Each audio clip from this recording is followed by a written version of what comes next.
ওই বাবার মনে কষ্ট দিও না ও ছেলেরা,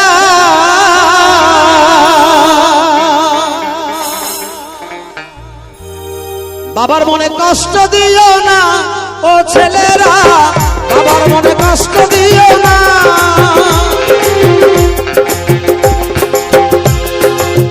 চাকরি নাই পুরা বাবার, বসে বসে খাচ্ছে খাবার, রোজগার নাই পুরা বাবার, বসে বসে খাচ্ছে খাবার, তাই বলে কেউ সম্মান কইরো না।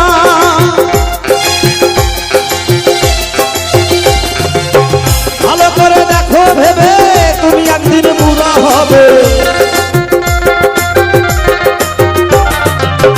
ভালো করে দেখো ভেবে তুমি অত বুড়া হবে, সেদিন তোমার ছেলে তোমায় ভালো বাসবে না, তোমার ছেলে তোমায় সম্মান করবে না।